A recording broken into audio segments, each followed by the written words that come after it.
Hello, and welcome to Beyond Books, where we talk about books and always go beyond. I'm your host. I'm Renee. I'm accompanied today by Raina the Wonder Dog, who looks very interested, but secretly she's just here for the snacks. It's really not so much of a secret because I say it just about every time I do a video with her now, but it's true. She is only here for the snacks. But anyway, here you go, Raina. It is the last day of September, and so the weather's cooling down a little bit, and I see pumpkin spice everything for sale everywhere. The leaves are turning just ever so slightly here, but I'm ready. I'm ready for fall, and now that September is done, it's time to review and discuss what I read this month. So let's get started. First, I finished A Prayer for Owen Meany by John Irving. I was listening to it on audio. That is a banned book, so I'll talk about it more, especially with regard to the places where it's banned or challenged, and a little about the history of that in another video. But if you've never read it, or if you've never read John Irving, you should give him a try at some point when you have an opportunity. His characters are very original. His stories are different, and I think they're engaging. He's actually been a favorite author of mine throughout my adult life, really. I've read quite a bit by him. The World According to Garp, Hotel New Hampshire, Cider House Rules, and probably a few others. I know this was my second time listening to A Prayer for Owen Meany, and I read it once, and that was at least 35 years ago, probably longer, because it was actually published in 1989, so that was 35 years ago. I'm thinking I probably read it then, but anyway, Irving's books have, in my opinion, really stood the test of time. They're still very entertaining today, as they ever were for me years ago. And so that's all I'll say about that one for now, but more to come. So while we're speaking of audiobooks, as I mentioned in a recent video, I ordered my book of the month for September as an audiobook, and I've just started listening to it. And that book is called Mad Woman, and is by Chelsea Biker, Bieker. So far, so good on that one. I'm just at the point where they've set up the characters, who's who. I got the who's who. So now I think that some of the action is really about ready to start. So it's a good point to be at with a book when you've kind of gotten out of the way the things that they want to tell you to set up the story, and you're ready to go with the story itself. So what did I read in print for September?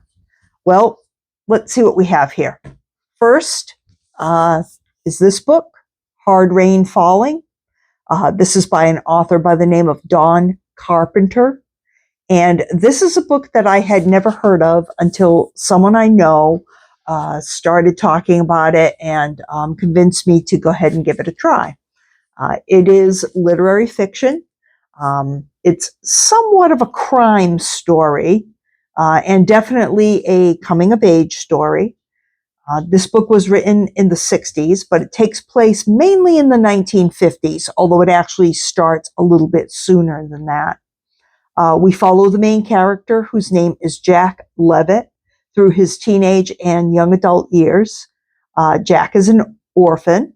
He actually lives in an orphanage.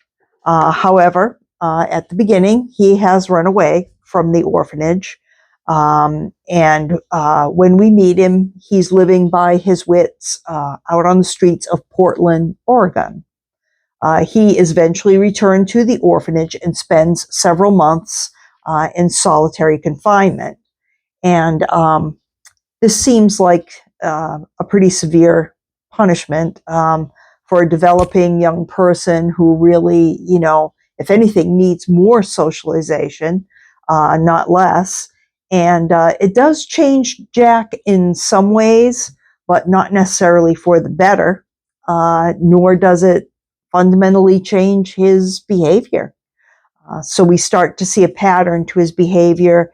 And at the root of all of this is the fact that no one cares about this young man.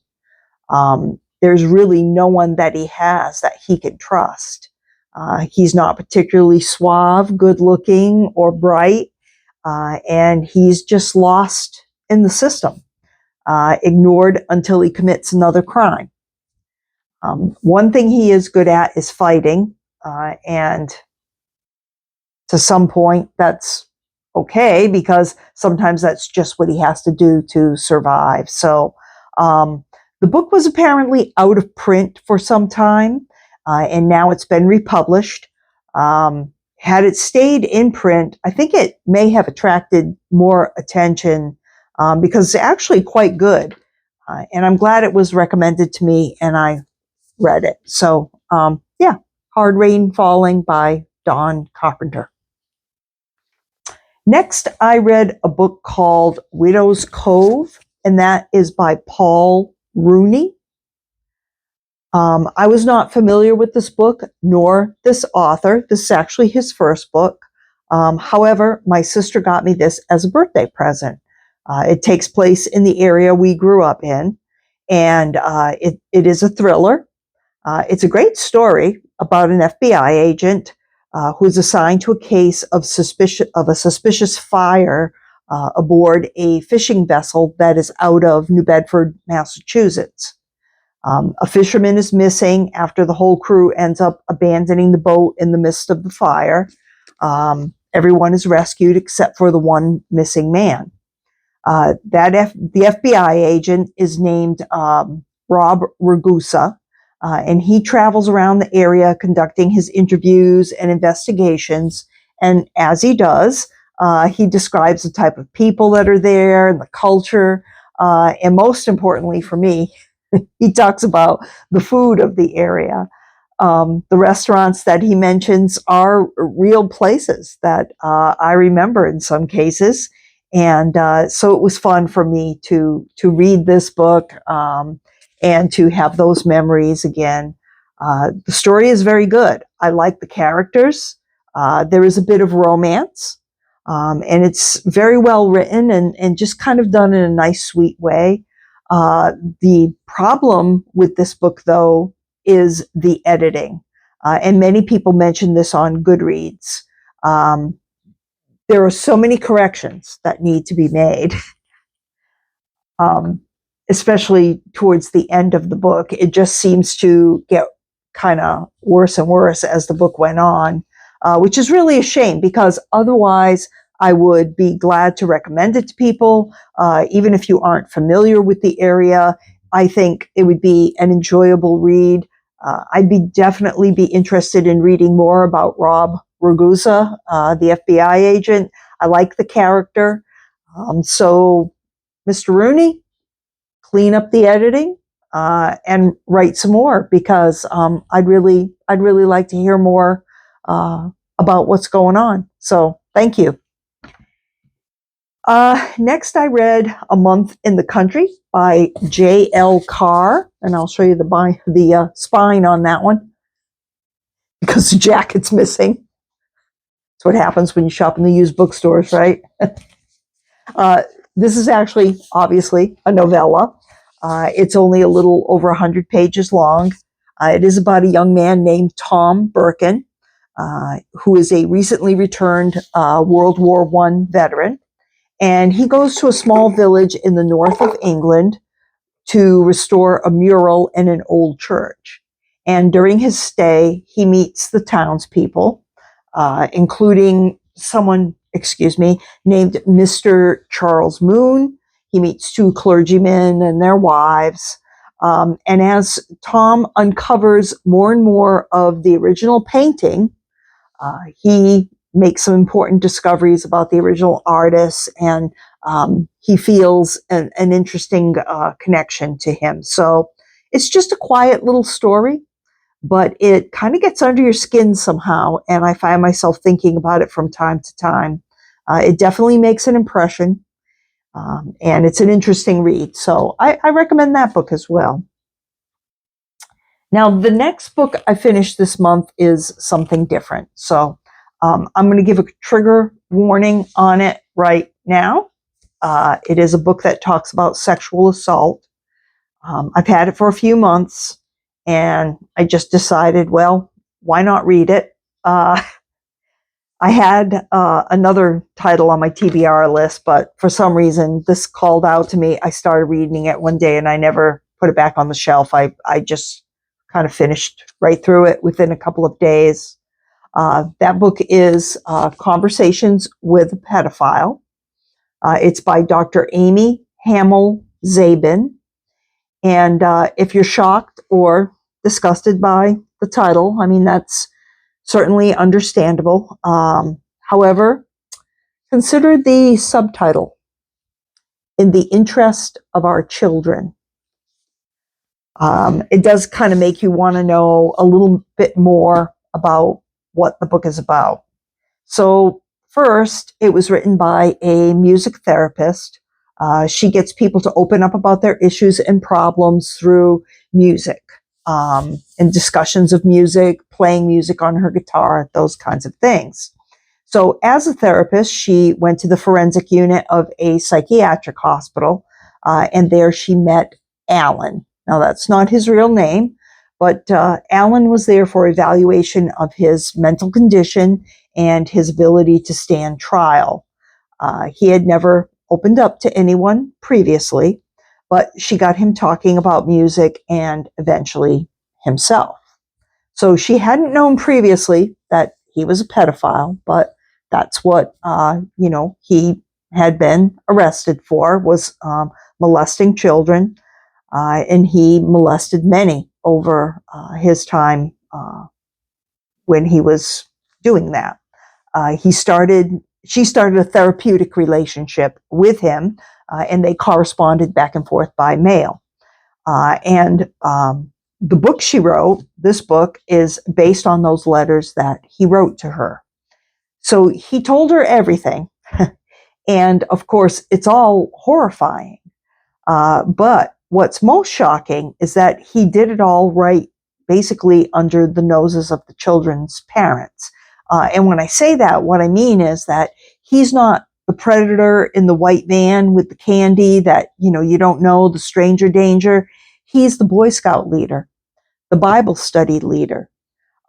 He's the nice guy next door that you let your child go fishing with. His weapon, according to him, is listening. He listens to the child and gains their trust. He gains the trust of the parents.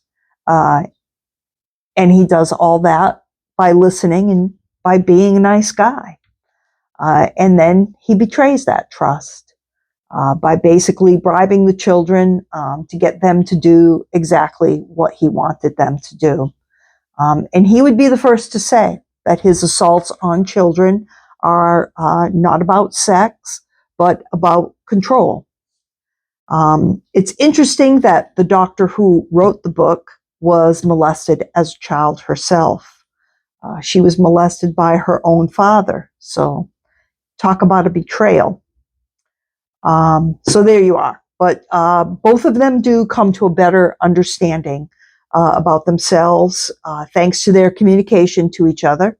And we as readers do learn a little bit about the techniques used by child offenders.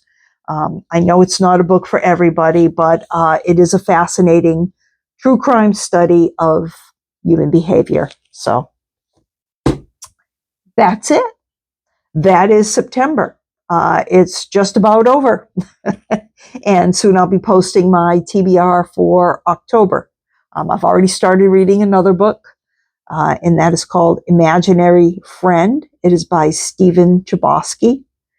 So we'll see what I think of that. So far, so good. I think I'm almost 150 pages into that one.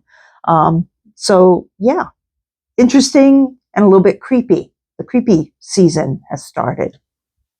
So I'll talk about that more in my TBR posting for October, which will be soon. And I have a few things planned, so I hope that all goes well so that I can bring you along with me. If you like my content, why not subscribe, leave me a comment. I always appreciate it. So take care, and thanks for watching.